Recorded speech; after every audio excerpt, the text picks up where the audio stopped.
Policia e Qarkut të Shkodrës ka finalizuar një tjetër operacion në shkallë të gjerë për zbolimin dhe goditjen e rasteve të kultivimit të bimëve narkotike. Koordinata ka quar në gjetjen e disa parcelave të mbjella dhe asgjësimin e 5.999 bimëve apo fidanëve të dyshuar kanabis sativa.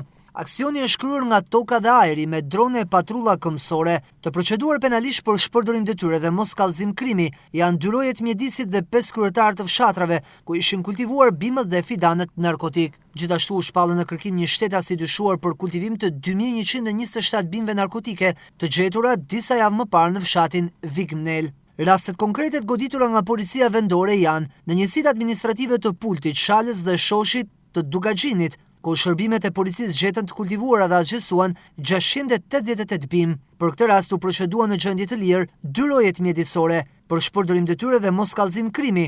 Kryetari i fshatit Nën Mavriq për shpërdorim detyre dhe mos kallëzim krimi, me të njëjtën akuzë kryetari i fshatit Ndreaj, ndërsa në njësinë administrative të Temalit në bashkinë e Vau të Dejes u gjetën 5311 bimë dhe fidan, ku për këtë raste u proceduan kryetari i fshatit Toplan dhe ai i fshatit Kisharë dhe Qerret, të 3 për shpërdorim detyre.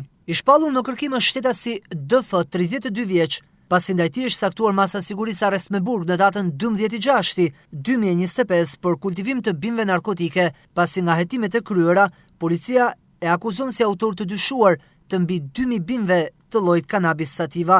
Në njoftimin e saj përshtyp, policia e shtetit informon se mbetet e vendosur në luftën kundër kultivimit të drogës në çdo zonë të vendit, ndërsa patrullimet nga ajri dhe kontrollet në rrugë toksore do të vijojnë edhe përgjatë javëve në vijim.